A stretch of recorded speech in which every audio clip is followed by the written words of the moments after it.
the surface, he was handsome, charming, intelligent, aiming to be a lawyer on the surface.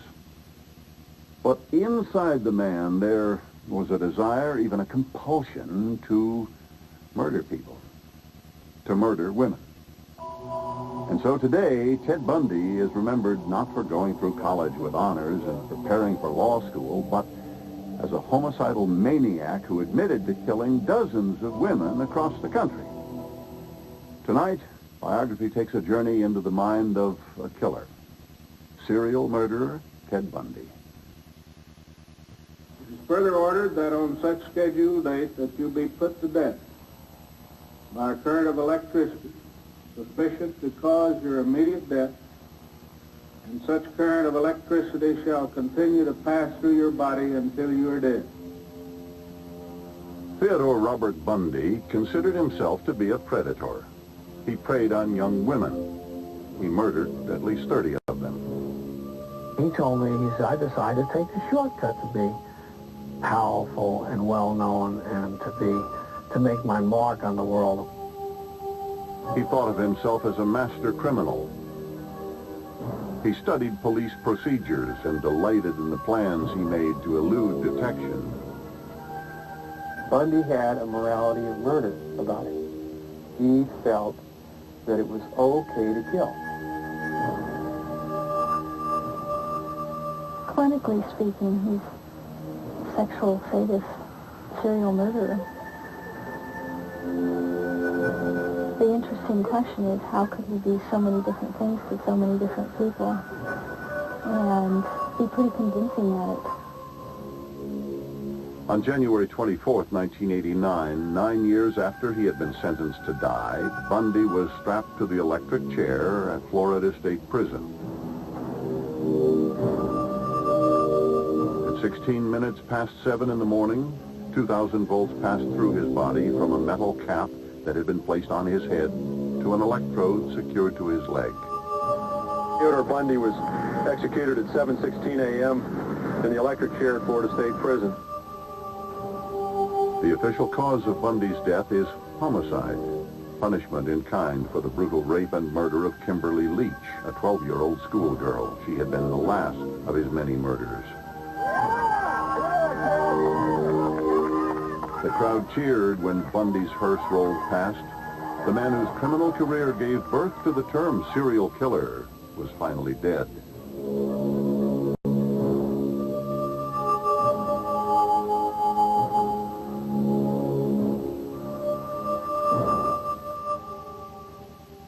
In the days before he died, Ted Bundy had finally admitted he was a killer.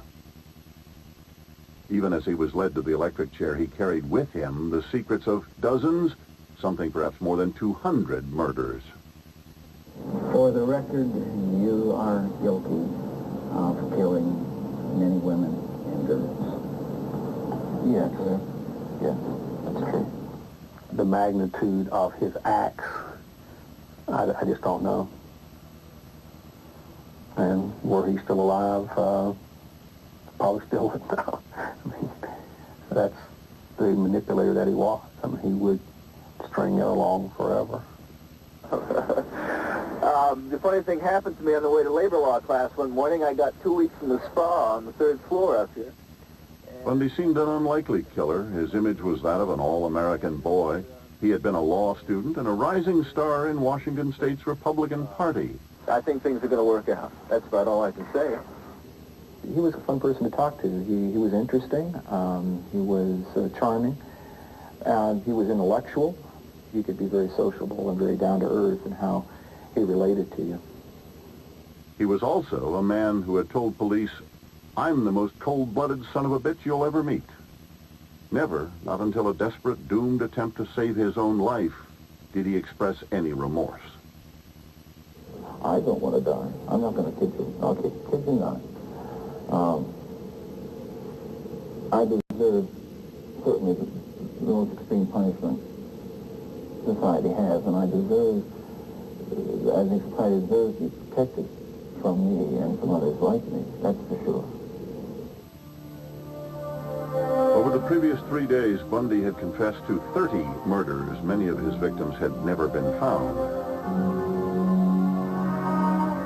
Throughout the West, police had been struggling for nearly 15 years to find those women and to determine if Ted Bundy was nearby on the day they were last seen.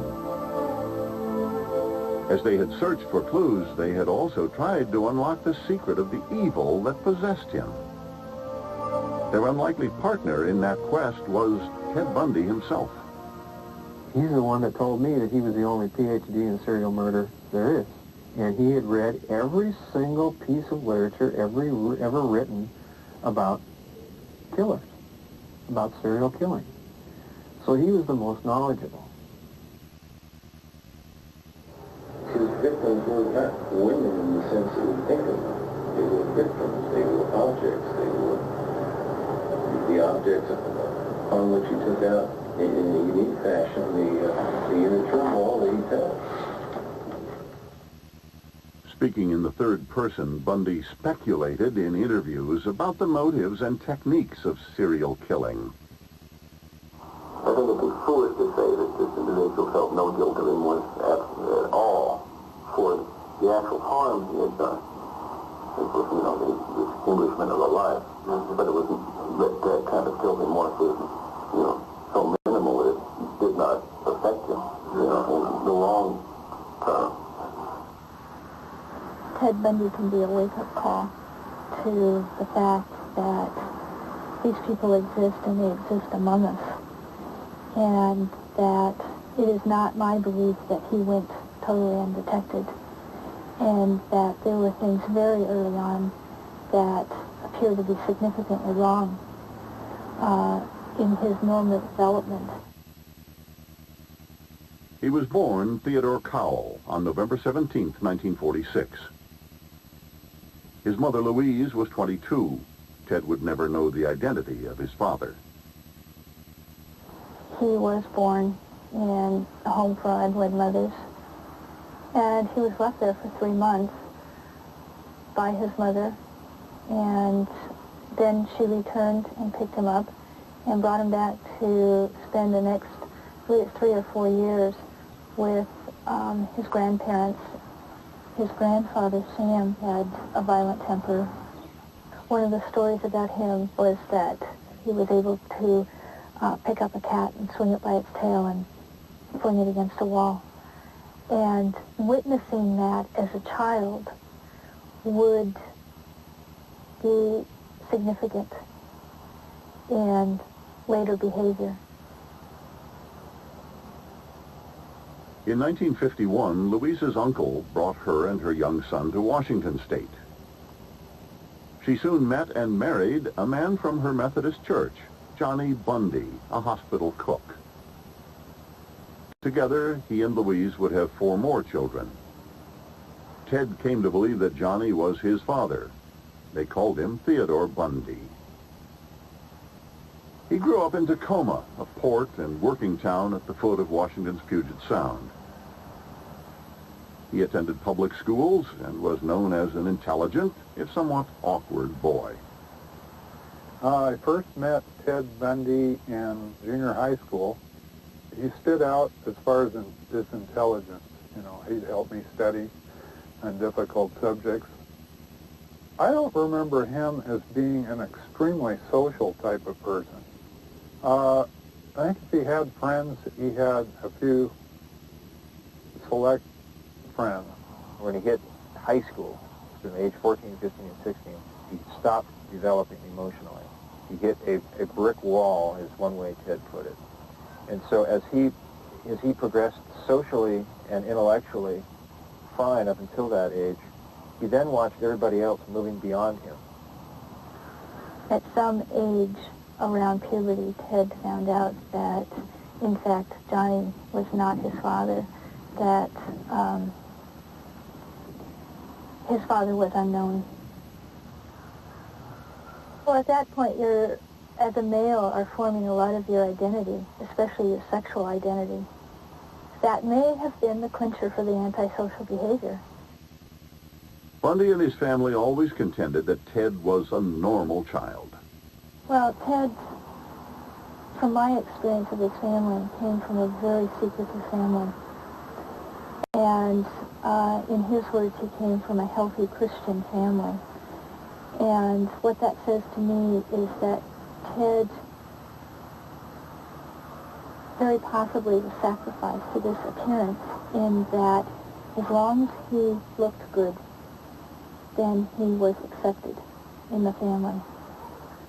He was very lonely, and he would go through people's trash and look for interesting things. And the thing that interested him most at first were detective novels and detective magazines. And he read them very carefully and began to fantasize living out these stories. He started prowling his neighborhood at night, looking in windows at women, fantasizing about what he would do to them. The magazines that drove his fantasies focused on violence, angry men, frightened women. A man with a predisposition, as he describes it, getting angrier and angrier, more and more frustrated, and turning to sex and violence, in a fusion of sex and violence, looking for an outlet for all this hatred and all this fear that is building up in him. No one knows when Ted Bundy crossed the line between thought and action. The situation might be right for him. It's like a revelation. And there's an unvarnished, unsophisticated, uncomplicated, unplanned desire to inflict violence upon individuals. In 1974, 10 years after Ted Bundy graduated from high school, police were troubled by a disturbing mystery. Young women were disappearing without a trace. Biography will continue in a moment here on A&E. Our biography of Ted Bundy continues here on A&E.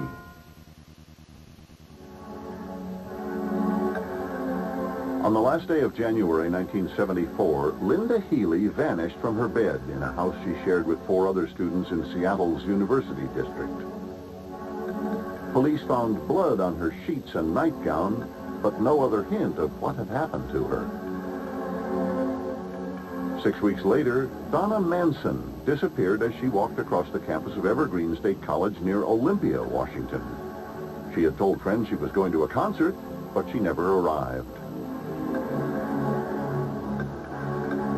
A month after that, roommates reported Susan Rancourt missing from Central State College in Ellensburg, Washington. Several female students told investigators that a man with his arm in a sling had asked them to help carry his books to his car.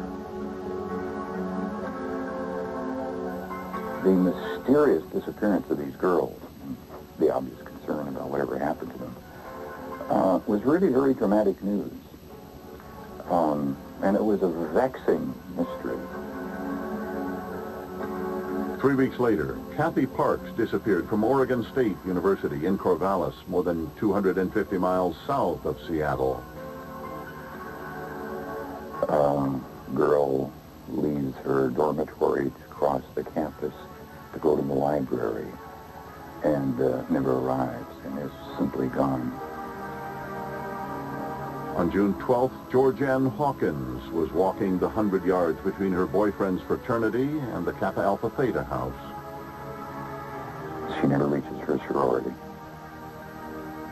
The rather instantaneous way that the girl disappeared heightened the mystery and the fascination with these cases. Brenda Ball was last seen on June 1st at a tavern south of Seattle. At first, there was nothing to indicate a common thread among the disappearances. No witnesses, no bodies. There's still no bodies anywhere, so you're really connecting the information from missing person cases. Police are kind of infamous about not investigating missing person cases, but these were surprisingly pretty well investigated. There was no break in the case until 2 women vanished from Lake Sammamish State Park on a warm, sunny day in mid-July 1974. At about noon, a young man with his arm in a sling asked Janice Ott to help him load a sailboat on the roof of his car. He introduced himself as Ted. Ott was last seen walking her bicycle toward his Volkswagen in the parking lot. At about 3 that same day, Denise Naslund was approached by the same young man. Together, they threaded their way through the summer crowd toward the parking lot. She, too, vanished. King County Police launched their investigation after Denise Naslund and Janice Ott vanished from Lake Sammamish State Park. At least 7 people at the crowded beach saw and heard a man who called himself Ted, and police were flooded with calls from citizens who said they had seen the suspect. I think there were 5 potential victims who had come forward. From those 5, we got the basic physical description, the first name Ted, the brown-colored Volkswagen, which turned out to be tan eventually. Ted Bundy answered that description, but so did hundreds of others. Of all of them, Ted Bundy seemed the most unlikely. I really made no connection at all. There was some resemblance between the drawings that were in the paper, and there was obviously this reference to a person named Ted. But I personally made no connection with that at all. Ted Bundy was the image of a bright young man on his way up. He had pursued his college degree in fits and starts, but he had graduated from the University of Washington with honors in psychology. By 1973, he had gotten an important job with the state Republican Party. He was the coordinator for congressional and statewide campaigns for the state party. He was very persuasive, very organized, and generally was a nice guy. He was a good person to work with. He had a steady girlfriend, and she was convinced that eventually they would marry. His colleagues and superiors liked him and admired his talent. Everybody felt that Ted had a future that was, maybe someday run for political office or do something that was creative in the business world. But Bundy's charm concealed a secret life. He was drinking heavily. His prized possessions were often things he had stolen. He only became the suave man about town Ted after he started putting together his fake personality, what we call his mask of sanity. He found a way of projecting a Ted that he knew was unreal, but was a Ted that everybody found very attractive. Down in the very center of the man, there was something desperately missing. There was a hollowness, an uncertainty about himself, and the very core of his being. And so the emptiness inside Ted Bundy filled with rage and hatred for the kind of young man he pretended to be.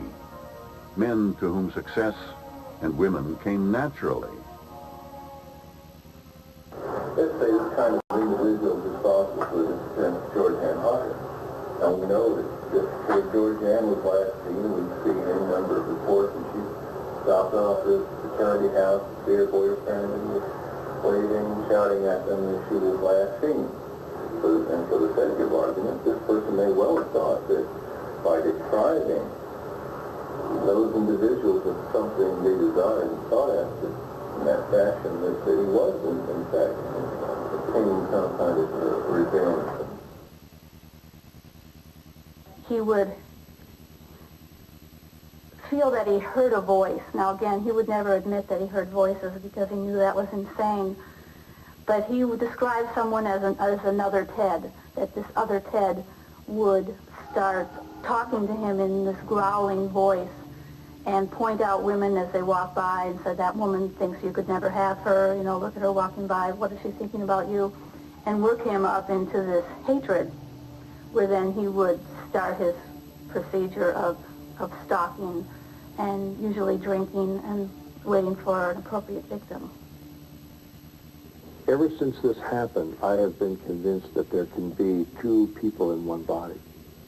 The Ted that we knew offered no indications that he was a murderer or anything like that. We were shocked and totally taken aback by this. In September 1974, Ted Bundy moved to Salt Lake City to attend law school at the University of Utah. That same month, a hunter walking in the woods near Washington's Interstate 90 stumbled across the desiccated body of Denise Naslund and some bones that are identified as the remains of Janice Ott. The site is only a mile from Lake Sammamish State Park. It was the first time police knew for sure that they were looking for a killer. The next March, a forestry student happened upon a human skull on a mountain 20 miles east of Seattle. A search turned up 4 more, the remains of Linda Healy, Susan Rancourt, Kathy Parks, and Brenda Ball. Finally, investigators knew the girls were dead and that their disappearances were linked. But they had only a sketch to go on. They found no physical evidence at all. And the face the sketch depicted was in a law school classroom 700 miles away. Biography will continue in a moment here on A&E.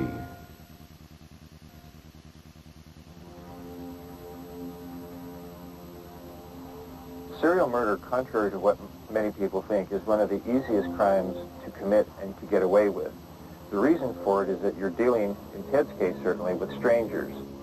Most killings are still done between friends and family. They are not done by strangers.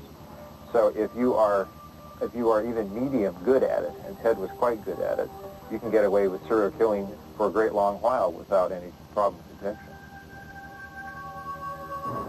Soon after Bundy moved to Utah, young women there started to disappear.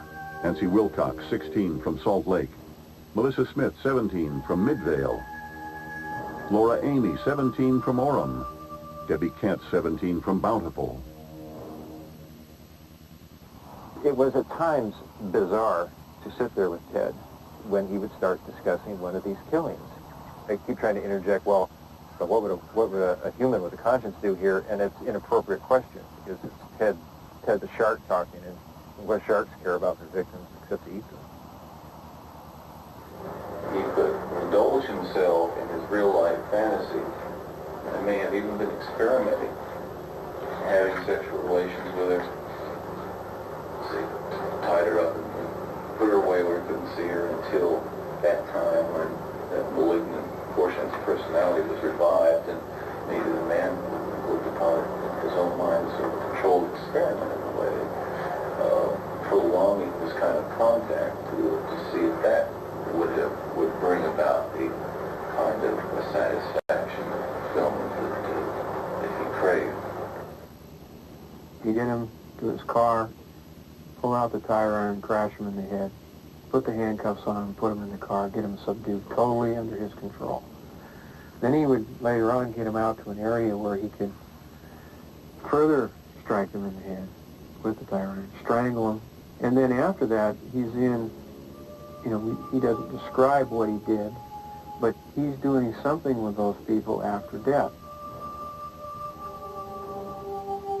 In 1975, women began disappearing in Colorado. Karen Campbell, 23, abducted from an Aspen ski lodge in January. Julie Cunningham, 26, missing from Vail in March. Denise Oliverson, 25, last seen in Grand Junction in April. He led us to understand that what he really wanted to do, the object of what he was doing, was to possess a lifeless human being. He wanted, as he said, to own a girl the way you own a Porsche or a potted plant. And Ted was a very likable guy. Very likable guy. And I think that's probably why it was so easy for him to kidnap these women.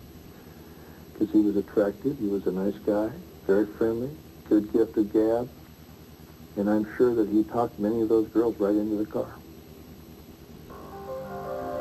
In August 1975, a Utah patrolman pulled Ted Bundy over for running a stop sign.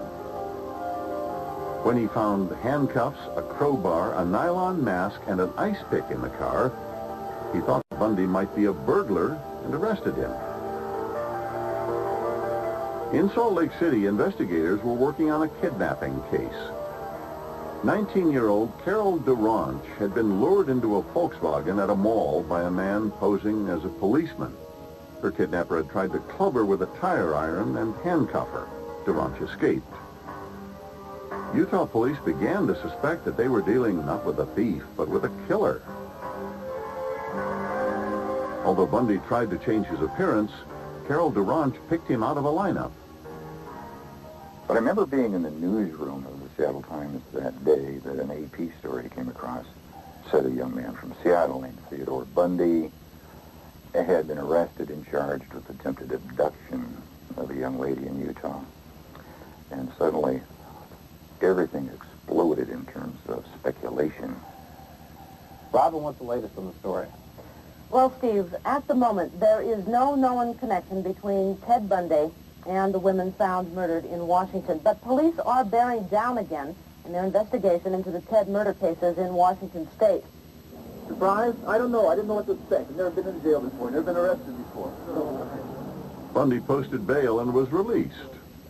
My personal plans are simply to continue to live the lifestyle as I can under the circumstances, to continue to try to keep up on my law studies, although I'm currently not enrolled in law school.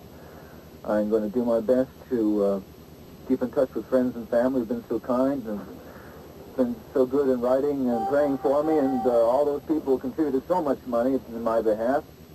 He appealed to all of us for help, and there was, at first we raised money and tried to offer legal assistance and so forth, and all his friends pitched in like anybody would to pitch in for a friend. The trial hinged on Carol DeRonch. At first, she had hesitated. Now she was sure. Ted Bundy, she said, was the man who attacked her. Bundy was found guilty. His sentence was 1 to 15 years. Most likely he'd be free in 18 months. But the evidence linking Bundy to the slayings in Utah, Colorado, and Washington continued to mount, and Bundy would not or could not provide an alibi. On more than one occasion, let's see, Ted, I'd love dearly to prove the cops wrong. Give me a time and place that would put you in another location on the date of a girl's disappearance. But he just didn't respond to that kind of inquiry. The investigators worked furiously. Bundy would be eligible for parole in just 18 months, and police were convinced that if he got out, he would kill again. In October 1976, Colorado charged Bundy with the murder of Karen Campbell. He was extradited to Aspen to stand trial. But Bundy had other plans. Bundy jumped out of this second-story window at the front of the Pitkin County Courthouse this morning. Witnesses say he left in a hurry. However, nobody saw him open the window, and he escaped clean in an unknown direction. Bundy fled to Aspen Mountain, but he got lost. After several days, he was back in Aspen. Police picked him up in a stolen Cadillac. Next, Bundy, acting as his own lawyer, asked for a change of venue. The judge moved the trial to Colorado Springs, whose conservative juries had put many people on death row. Bundy was set to be moved in January of 1978. On New Year's Eve, he escaped through a hole in the ceiling. I have no idea where he is. I think he's probably still in the area if his history has anything, bears us out. People should be very careful, should check on their neighbors, make sure their cars are secure. Again, the man suspected of being one of the most prolific killers in history was on the loose.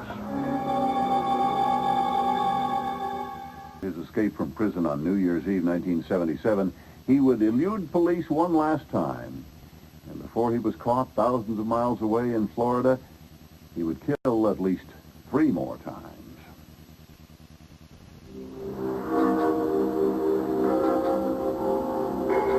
One week after his escape, while lawmen searched frantically for him in the West, Ted Bundy arrived in Tallahassee, Florida, 1,500 miles from Aspen. Bundy blended in easily in the college town. If you looked at his FBI picture up here, or any of the FBI pictures they had of him around the country, in each and every picture, he sort of looked like a different person. Ted was very adaptable.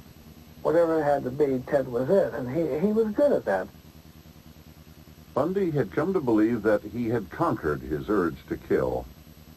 He had always believed that he was with enough concentration to be able to exercise the particular part of himself that was causing so much trouble. A week after Bundy's arrival, 2 young women in Florida State's Chi Omega sorority house were raped, bludgeoned, sodomized, and left dying. The murderer bit one victim viciously. He savagely beat 2 other members of the sleeping house with an oak club. The same night, a young dancer a few blocks away was attacked as well. You got these girls that are in their rooms and they're asleep, and this person comes in and does these things. It really jarred the community. Plus the fear. People were not sure that it wouldn't happen again. 2 weeks later, 12-year-old Kimberly Leach disappeared from her school in Lake City. 5 days after that, in Pensacola, Bundy, by then on the FBI's 10 most wanted list, was stopped in a stolen Volkswagen. He quickly became a suspect in the Chi Omega killings.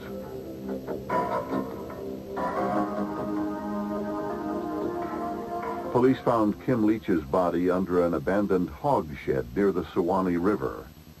Her killer had raped her and slit her throat. Joe Alloy was in the jail cell with Bundy when he heard the news. We handled telling Ted they found the body. That's one of the times he went off on me. And he really scared me. I'm not a scary guy. And he scared me a lot. He got real weird. His body changed, his muscle tone changed, he was sweaty, he was smelly. It was an eerie presence. In July, Bundy was formally charged with 3 murders. You're going to get me. He said he was going to get me, okay? You got the indictment. It's all you're going to get. Let's read it. Let's go. Theodore Robert Bundy, you are charged 2 counts murder in the first degree, 3 counts attempted murder in the first degree. My chance to talk to the press. Contrary to section 78204 Florida statute. I'll plead not guilty right now. The Chi Omega murder trial became a media sensation. There had to be 200 journalists running around that courthouse. It just was just out of control. You couldn't go to the bathroom without somebody coming in there with you to ask you a question. As in Colorado, Bundy took control of his own case. The result was legal chaos. He wanted to cross-examine people. He wanted to participate in the jury selection. He wanted to make opening arguments. He wanted to do closing arguments. He wanted to do the whole thing. The first victim you saw was Kathy Kleiner. Did you speak to her? Bundy's cross-examination of the police officers who witnessed the Chi Omega crime scene was a tactical disaster. Everything that prosecution brings into cases to shock a jury, we tried to keep that out or limit it as much as possible. The side of her face looked like it had been crushed by a sharp blow. Apparently from the steady because it was bark tangled in her hair and blood on the side of her face. The efforts of 2 days of trials are trying to eliminate testimony about the graphic nature of the offense. He elicited himself. Is that man in the courtroom today? Yes, he is. Would you point him out for us, please? An eyewitness, Nita Neary, testified that she saw Bundy in the hallway of Chi Omega on the night of the murders. Forensic dentist Richard Souveron testified that Bundy's teeth matched the bite marks the killer left on Lisa Levy's body. They made the mark. And the havoc Bundy wrought in the courtroom alienated both judge and jury and crippled his defense. We were highly motivated, and we worked very hard. And we were not able to do our job because of our client. On hand during the trial were Louise Bundy and Carol Boone, a former co-worker from Washington. Through years of correspondence while Ted was jailed, Carol's affection had deepened into romance. Carol believed from the very beginning that he was innocent. And she's very intelligent, and she could go to the court and understand the complex forensics that were used in convicting him, and learn enough about it to find out that there were problems with him that could account for why he could be innocent. Give him the same amount of murder that he gave Lisa Lee and Margaret Thorpe, which was absolutely none. My Christian upbringing tells me that to take another's life under any circumstances is wrong. And I don't believe the state of Florida is above the laws of God. Bundy was found guilty and sentenced to death. You're a bright young man. If you made a good lawyer, I'd love to have you practice in front of me, but you went another way, partner. Take care of yourself. 5 months later, Ted Bundy was tried for the murder of 12-year-old Kimberly Leach. This time, he was subdued. He was almost a non-participant in the second trial. He had no interest in that case at all. It was the sort of crime that even by Ted's early perverse standards was difficult to own up to. We, the jury, found the defendant, Theodore Robert Bundy, guilty of murder in the first degree as charged in count 1. As the jury began to weigh imposing the death penalty, the Ted Bundy story took another strange twist. Bundy called Carol to the stand as a character witness, and while she was there, they exchanged marriage vows and became legally man and wife. Will you marry me? And I do hereby marry you. Thanks. Within days, the new groom was back on death row, now facing a third death sentence. After Florida sentenced him to die in the electric chair, Ted Bundy's career as a killer was over. His remaining years would be spent protesting his innocence, appealing his convictions, and reading, talking, and thinking about murder. Bundy even offered to help investigator Bob Keppel track a Seattle serial murderer known as the Green River Killer. I think essentially he was trying to find out more about himself through others. He was searching them out for answers as to how they got to be the way they did, hopefully to find some answer about himself. Bundy constructed a life for himself on death row.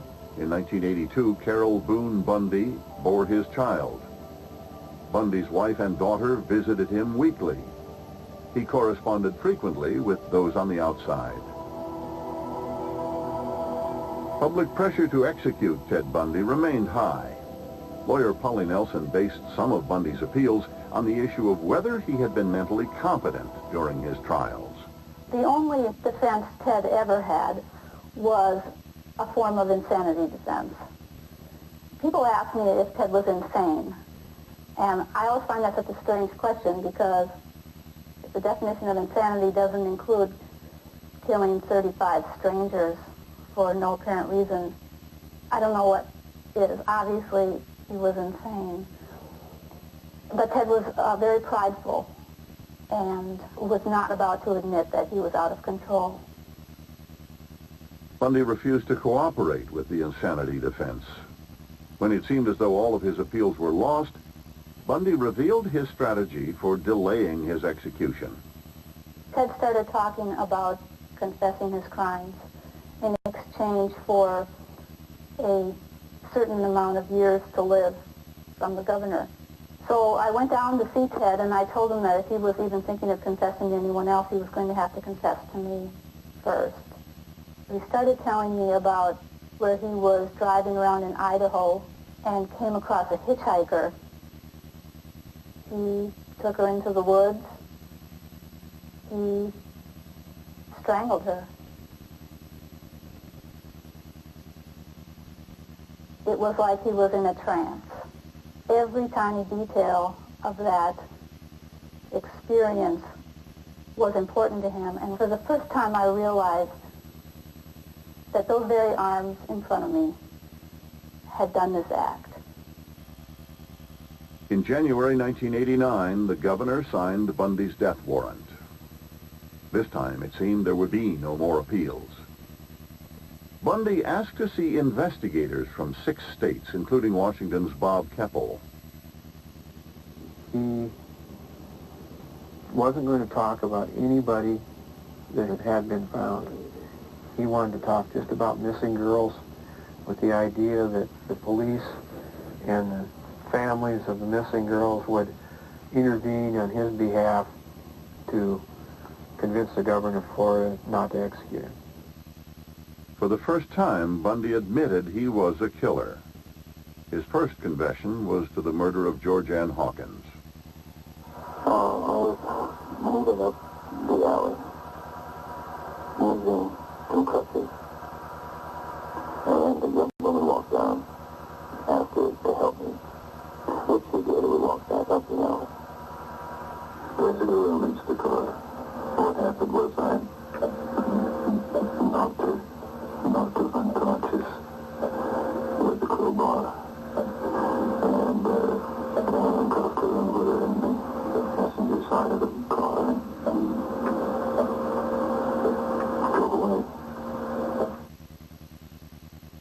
In all, Bundy confessed to murdering 30 women in 6 states.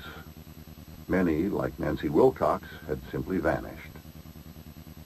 For years after that, on her birthdays, I hoped to maybe get a phone call. I hoped to maybe get a phone call from her at Christmas time, maybe my birthday, and I would wait. I would wait on those occasions.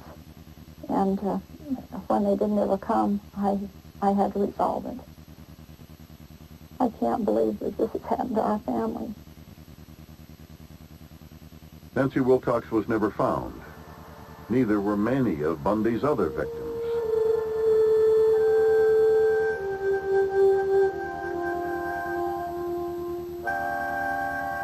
For Ted Bundy, there was not enough time left to recount all his murders before his own death.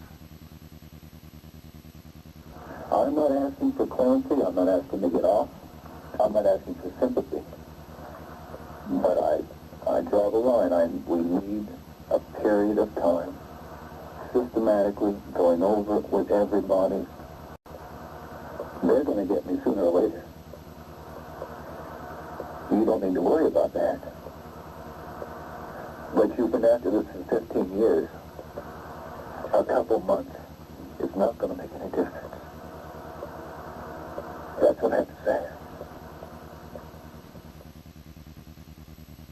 The night before his execution, Bundy was allowed a last interview. He selected Reverend James Dobson, an anti-pornography activist. But I've lived in prison for a long time now. And I've met a lot of men who were motivated to commit violence just like me. And without exception, every one of them was deeply involved in pornography without question. I saw Ted the night before the execution. His wife wasn't there, his mother wasn't there, no family member was there. And I found that extremely sad. He felt very sorry for himself at the core, that he had a life that turned out so badly, but no sense of responsibility for what he'd done. There was truly no remorse. There is no measure of the cost of Bundy's crimes. He murdered young women whose lives were filled with promise, and he took to his own grave the secret of how many young lives he took, and ultimately why he did it. A lot of people know who he is by name recognition alone. And in some ways, that's what he was trying to achieve, some sense of who he was. I think he killed for it. We were involved in a conversation about how a person theoretically could do these types of crimes. And Ted, kind of without prompting, said, "Gentlemen, there is no explanation." That was it.